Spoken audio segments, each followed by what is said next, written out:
Hello बच्चों, welcome to trending tutor. स्वागत है आपका एक बार फिर से ट्रेंडिंग ट्यूटर पे।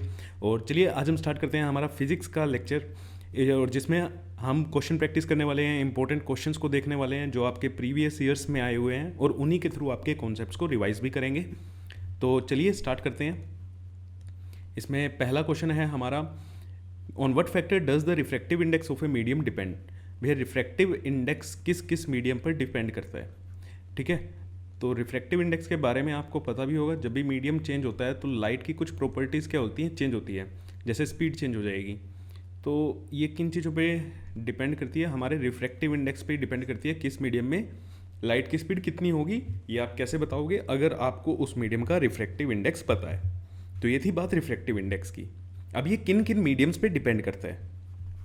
रिफ्रैक्टिव इंडेक्स मेनली तीन चीज़ों पे डिपेंड करता है। पहला है वेवलेंथ ऑफ लाइट।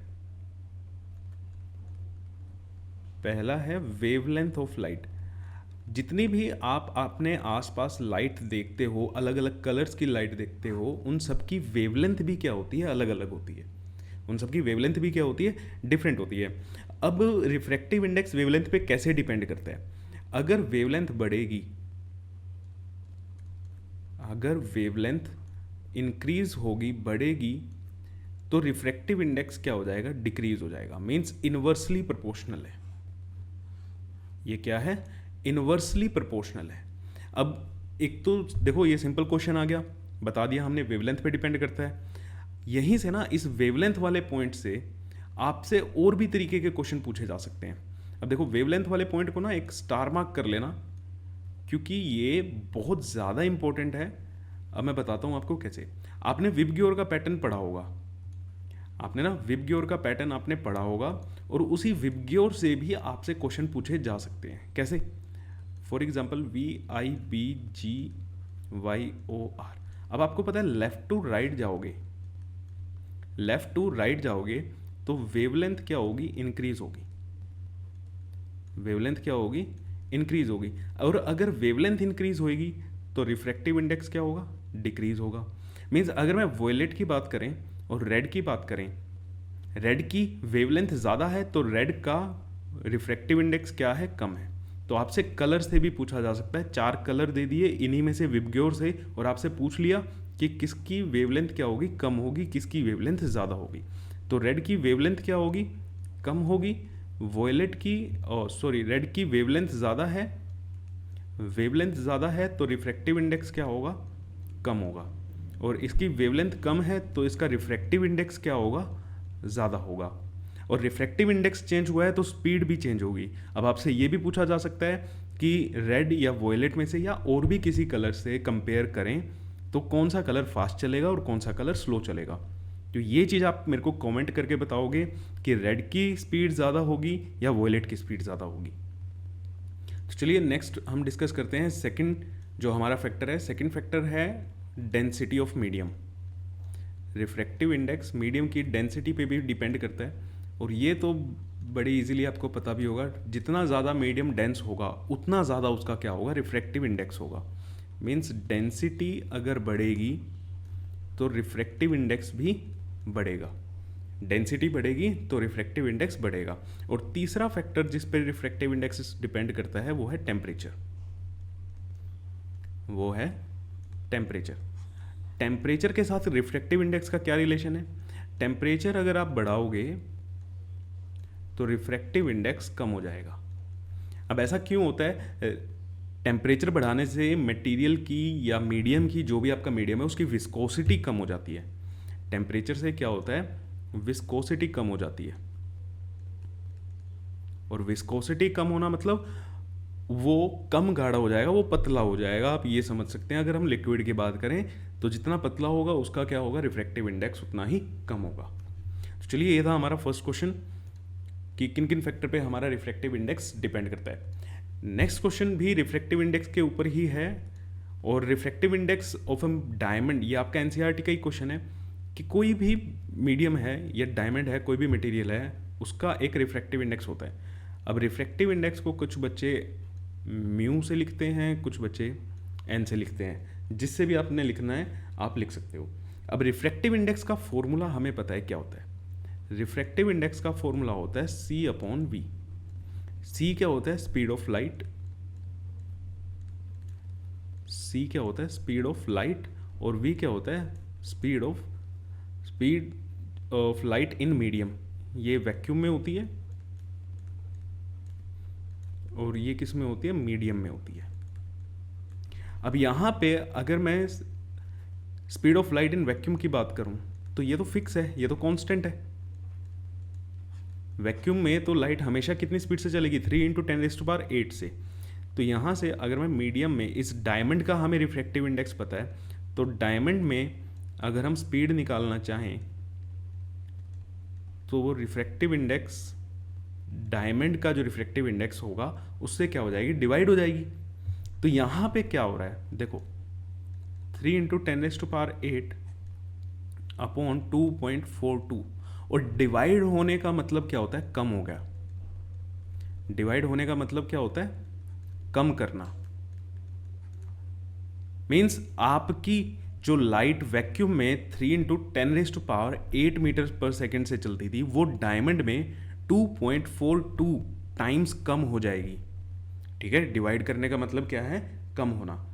तो इसका स्टेटमेंट का मतलब ये होता है, आपने जस्ट इसका रट्टा नहीं मारना।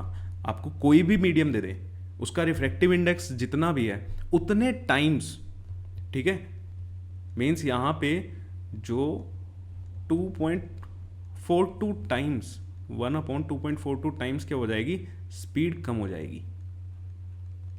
आई होप आप रिफ्रैक्टिव इंडेक्स का मतलब समझ गए होंगे। पहला क्वेश्चन प्रीवियस ईयर था, ये मैंने जान के एनसीईआरटी का रखा है ताकि आप रिफ्रैक्टिव इंडेक्स से रिलेटेड जो कॉन्सेप्ट है वो आपका और क्लियर हो जाए। तो जितना भी रिफ्रैक्टिव इंडेक्स है उतने टाइम्स स्पीड क्या हो जाती है? कम हो जाती है। चलिए तो चलते हैं नेक्स्ट क्वेश्चन पे। और नेक्स्ट क्वेश्चन भी आपका 2024 का ही क्वेश्चन है, मीन्स इसी साल आया हुआ क्वेश्चन है, और इसमें एक ये डाटा दिया हुआ है। तो चलिए क्वेश्चन को देखते हैं। Study the data given below showing the focal length of concave mirror A B सी।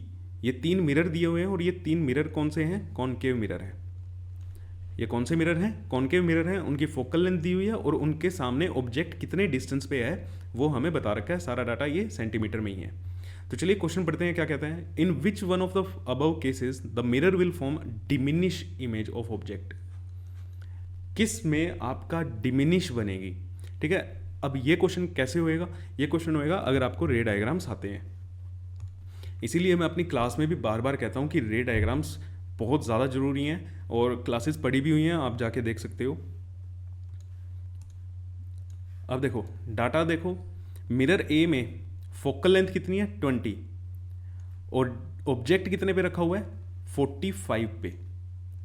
अगर मैं ए की बात करूं, ए की फोकल लेंथ है 20, मीन्स इसकी रेडियस ऑफ कर्वेचर क्या होगा? 40 सेंटीमीटर। ठीक है, रेडियस क्या होती है? ट्वाइस ऑफ फोकल लेंथ होती है। रेडियस होगी हमारी 40 सेंटीमीटर, मीन्स ऑब्जेक्ट हमारा सेंटर से भी पीछे रखा हुआ है। अगर ये पोल है, ये फोकस है, यहाँ पे आपका सेंटर बनेगा, तो इस केस में हमारा ऑब्जेक्ट यहाँ पे है, सेंटर से पीछे है, और सेंटर से पीछे है तो इसकी इमेज क्या बनती है? छोटी बनेगी। सेकंड केस को भी हमें एनालाइज कर लेते हैं। सेकंड केस बी में क्या कहता है? बी की फोकल लेंथ कितनी दी है? फोकल लेंथ 15 है, ऑब्जेक्ट 30 पे रखा हुआ है। फोकल लेंथ है 15 और ऑब्जेक्ट रखा हुआ है 30 सेंटीमीटर पे, मीन्स इसकी रेडियस ऑफ कर्वेचर क्या हो जाएगा? 30 सेंटीमीटर। इस केस में तो क्या है? सेंटर पे ही रखा हुआ है। ये पोल हो गया, ये फोकस हो गया, और ये सेंटर हुआ। सेंटर कितने पे आएगा? 30 पे, और ऑब्जेक्ट भी हमारा कहाँ रखा हुआ है? 30 पे। यहाँ पे हमें पता है कि इमेज मेरी यहीं पे बनेगी और सेम साइज़ की होगी। ये इमेज क्या होगी? सेम साइज़ की इमेज होगी। तो चलिए नेक्स्ट जो सी पार्ट है इसका, सी को हम देखते हैं। सी में क्या डाटा है? फोकल लेंथ 30 है, ऑब्जेक्ट रखा हुआ है 20 पे। तो फोकल लेंथ हमारी है 30, ऑब्जेक्ट रखा हुआ है 20 पे। तो फोकल लेंथ अगर 30 है, इसमें तो मीन्स ये आपका पोल है, फोकल लेंथ ये 30 थी, ऑब्जेक्ट 20 पे, पोल और फोकस के बीच में रखा हुआ है। इस केस में इमेज कहाँ पे बनती है, इस केस में इमेज बनती है इधर, और ये इमेज क्या होती है, एनलार्ज होती है। ये इमेज क्या होती है, एनलार्ज होती है। तो मीन्स हमें क्या पूछा था कि किसमें डिमिनिश बनेगी, किसमें डिमिनिश बनेगी। तो डिमिनिश का आंसर क्या आएगा, हमारा आंसर आएगा ए। तो पहले केस का आंसर क्या हो गया हमारा, ए। मिरर ए में यहां पे क्या बनेगी, डिमिनिश इमेज बनेगी। आई होप आपको ये क्लियर हो गया होगा। List the two property of the image formed in case 2। Case 2 में जो इमेज बनी है उसकी प्रॉपर्टीज लिख दो। केस 2 मतलब बी का केस, इसमें जो हमारी इमेज बनी है उसकी प्रॉपर्टीज क्या होंगी। ठीक है, ये सेकंड क्वेश्चन हो रहा है, इसकी प्रॉपर्टीज क्या होंगी। प्रॉपर्टीज बेटा ये सेम साइज की होगी, ये रियल होगी, और ये क्या होगी, इन्वर्टेड होगी। उल्टी इमेज बनी हुई है, इन्वर्टेड है, रेज अपने आप आके मिलेंगी, रियल है, जो भी इन्वर्टेड होगी वो रियल तो होगी, और सेंटर पे ऑब्जेक्ट रखा है, सेंटर पे इमेज है सेम जगह पे, तो ये सेम साइज की भी होगी। आपने ऐसे भी इसको याद किया होगा। नेक्स्ट है, what is the nature of and the size of image formed by सी।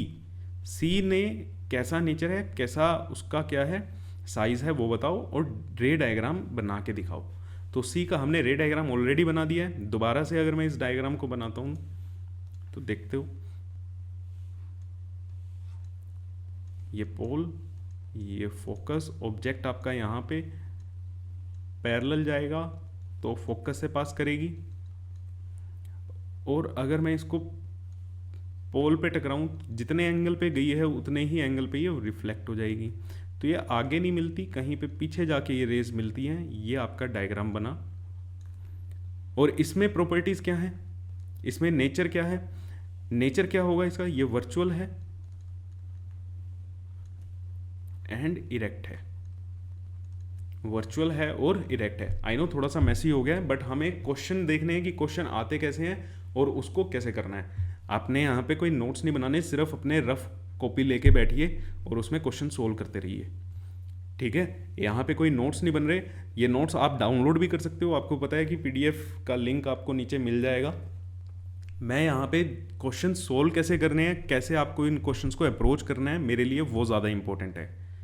ठीक है, जब आप पेपर में बैठेंगे तो क्वेश्चन आपको सोल्व करने आने चाहिए कि किस अप्रोच से मुझे क्वेश्चन सोल्व करना है। चलिए नेक्स्ट क्वेश्चन पे चलते हैं। नेक्स्ट क्वेश्चन क्या है कि दो ऑप्शन है, चॉइस है आपके पास, 2024 में ही आया हुआ है।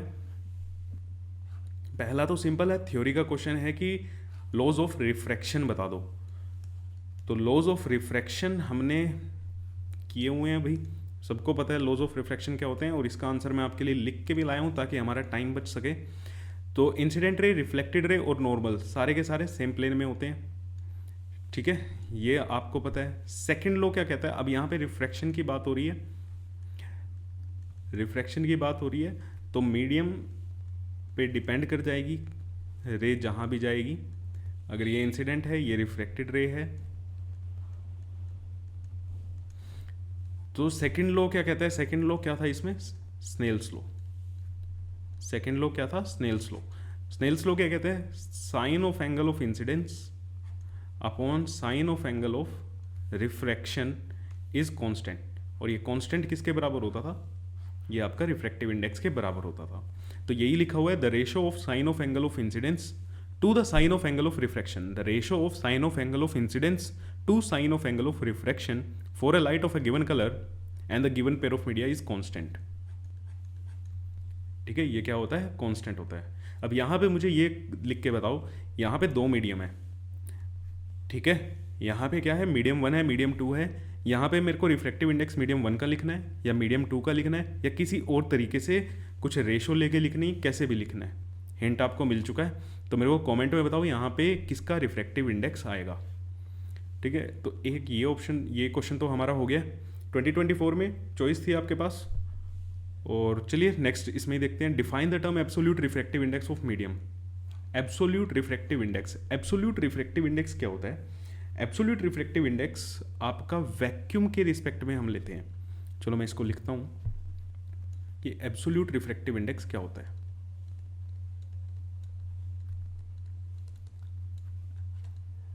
एब्सोल्यूट रिफ्रैक्टिव इंडेक्स आपने फॉर्मूला अभी देखा था कि n is equal to C by we.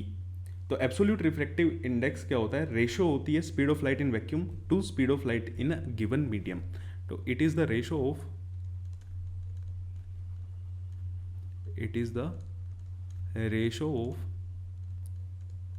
Speed of light in vacuum to speed of light in medium। कोई भी मीडियम हो सकता है, जिस भी मीडियम में आपको चेक करना है उसी मीडियम का आपके पास क्या आ जाएगा, रिफ्रैक्टिव इंडेक्स आ जाएगा। तो रिफ्रैक्टिव इंडेक्स क्या हो गया, स्पीड ऑफ लाइट किसमें, वैक्यूम में, अपॉन स्पीड ऑफ लाइट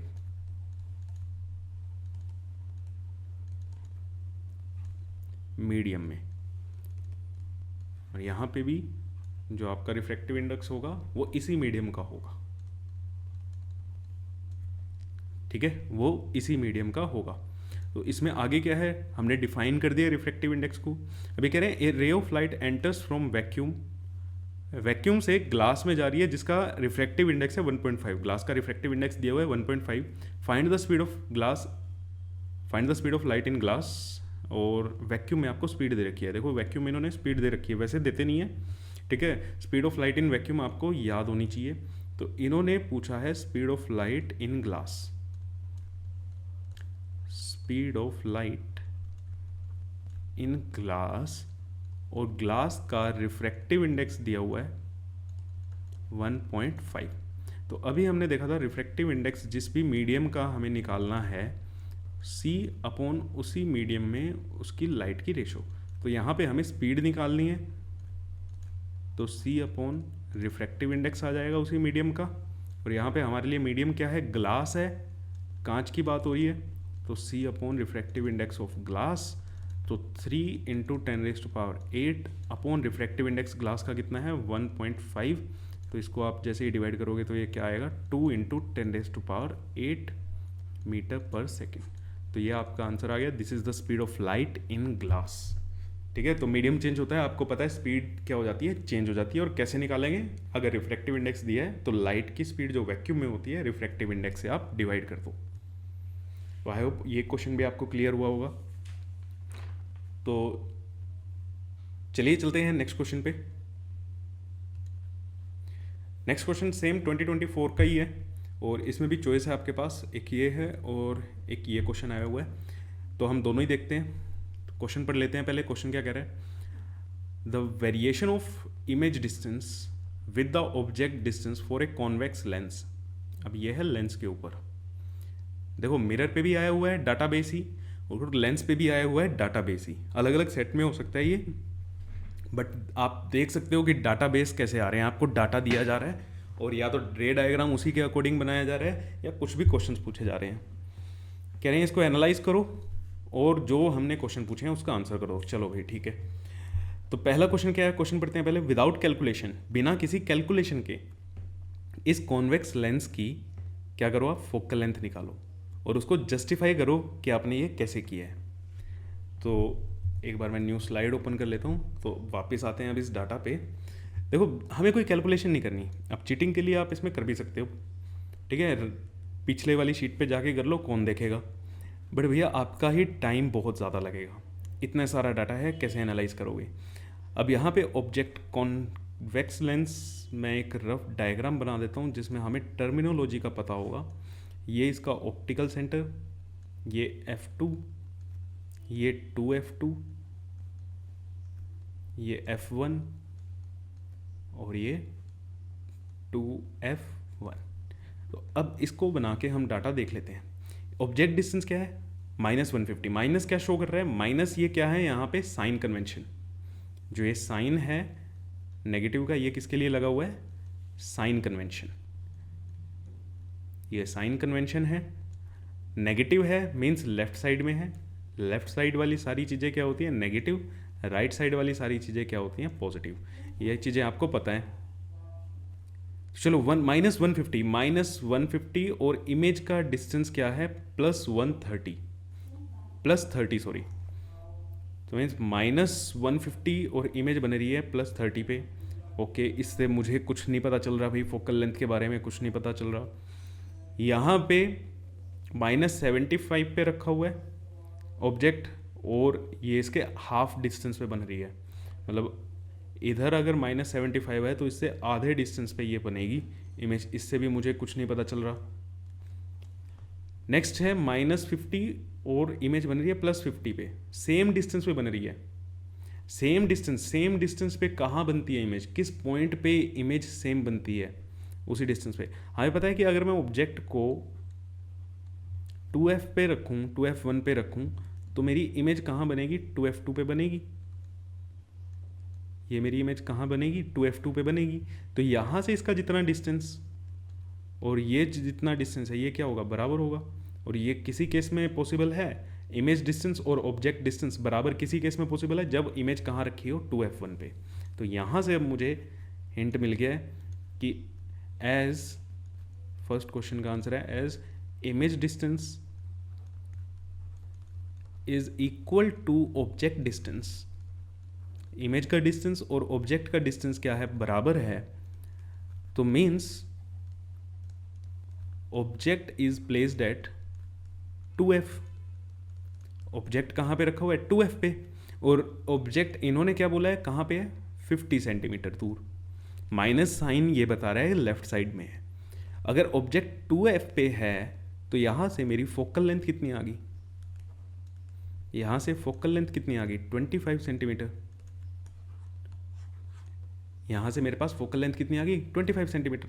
तो मुझे कोई फॉर्मूला नहीं लगाना पड़ा, मुझे कुछ नहीं करना पड़ा, सिर्फ एक डाटा देखा कि हाँ ये सेम है, तो उसी से मेरा आंसर आ गया है। हमने जस्टिफाई भी कर दिया। जस्टिफाई करने का मतलब क्या होता है, आपको रीज़न देना है कि ये जो रीज़न है कि इमेज डिस्टेंस ऑब्जेक्ट डिस्टेंस बराबर है, इससे हमें पता चला है भैया 2f पे रखा हुआ है। तो ये सब क्या होता है, जस्टिफिकेशन होती है। नेक्स्ट क्वेश्चन क्या है, विच ऑब्जर्वेशन इज नॉट करेक्ट। कौन सी ऑब्जर्वेशन करेक्ट नहीं है और क्यों करेक्ट नहीं है, और उसके लिए आप रे डायग्राम भी बनाओ। ओके, तो अब करना क्या है कि मेरे पास एक कॉन्वेक्स लेंस है,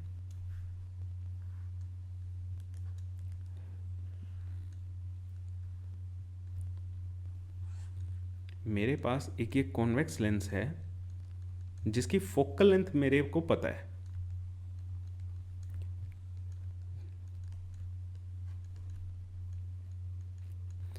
इसकी फोकल लेंथ ये कितनी है, 25 सेंटीमीटर।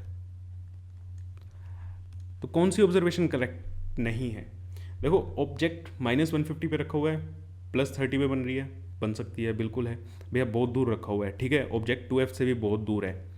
यहाँ तक तो हमने एनालाइज कर भी लिया था कि 2f पे है। यहाँ पे अगर हम देखें ऑब्जेक्ट कितने पे रखा हुआ है, -37.5। -37.5 का मतलब 2f1, f1 और 2f1 के बीच में रखा हुआ है। तो इमेज कहाँ पे बनेगी, इनके बीच में कहीं पे बनेगी, तो मतलब इनसे पीछे बनेगी। +75 पे आपकी क्या जा रही है, इन्फिनिटी और 2f1 के 2f2 के बीच में बनेगी, जो कि बन रही है बिल्कुल +75, यही शो कर रहा है। -30 पे रखा हुआ है, 150 पे बन रही है। -30 का मतलब क्या है, यहाँ पे रखा हुआ है, तो और पीछे बनेगी। जैसे जैसे आप इसके पास आते जाओगे आपकी इमेज क्या होती जाएगी, पीछे जाती जाएगी। तो ये चीज़ भी ठीक है।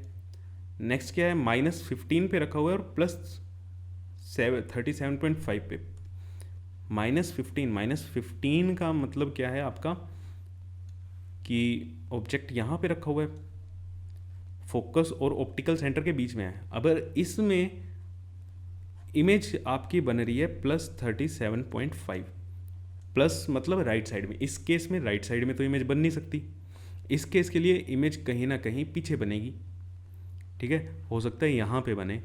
तो इसके लिए तो v भी क्या आना चाहिए, नेगेटिव होना चाहिए, और यहाँ पे v क्या है, पॉजिटिव है। तो मीन्स हमारा इनकरेक्ट ऑब्जर्वेशन कौन सी है, 6th ऑब्जर्वेशन इज इनकरेक्ट। तो इसमें आंसर क्या आया हमारा, सेकंड क्वेश्चन का आंसर क्या बनेगा, that 6th observation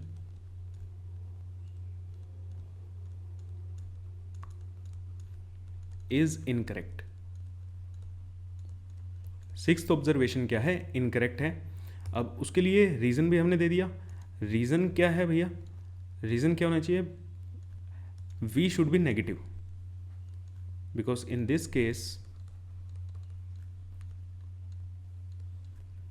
v should be negative। v हमारा क्या होना चाहिए था, नेगेटिव होना चाहिए था, लेकिन यहाँ पे क्या आ रहा है, वो पॉजिटिव आ रहा है, तो इसलिए ये गलत है। थर्ड क्या था, ड्रा द रे डायग्राम।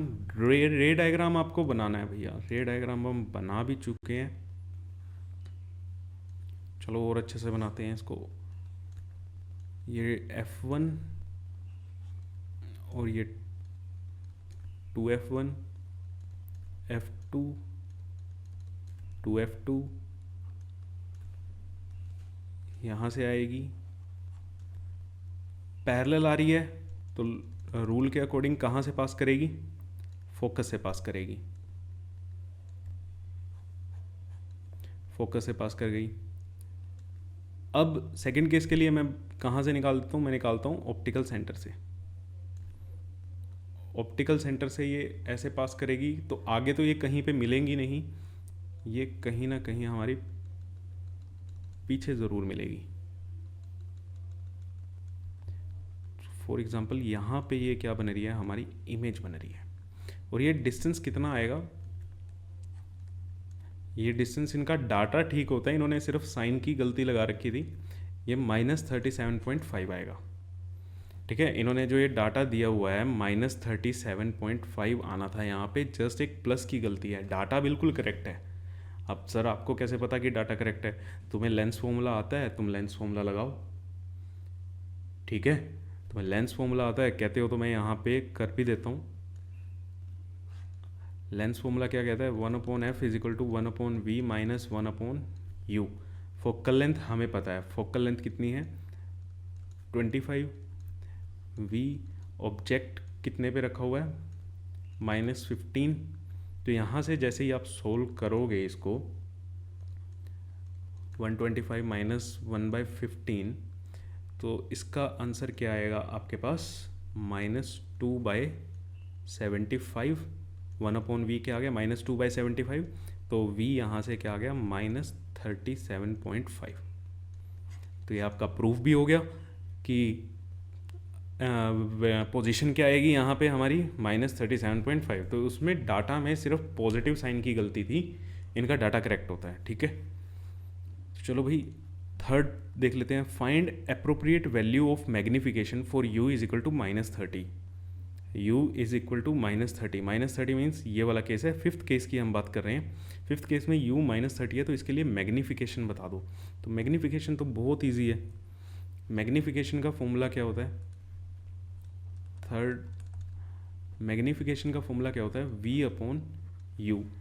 u -30 था, एक बार मुझे v देखना पड़ेगा, v है +150, v है +150, तो 150 डिवाइडेड बाय -30, तो m की वैल्यू क्या आ गई, -5 सेंटीमीटर। तो देखो आपसे ऑलमोस्ट सारी चीज़ें पूछ ली हैं, कॉनकेव मिरर के ऊपर भी क्वेश्चन आ गया डाटाबेस, और कॉन्वेक्स के ऊपर भी आ गया।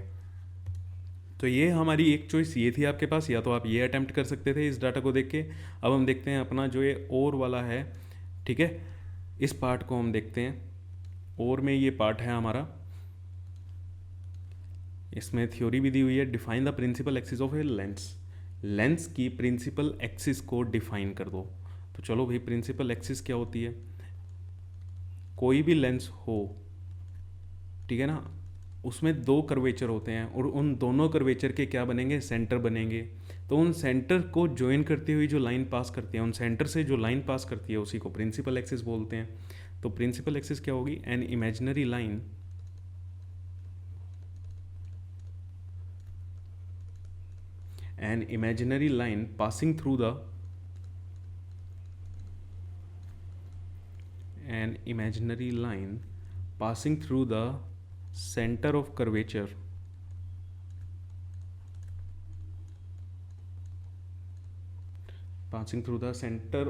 curvature of two spheres of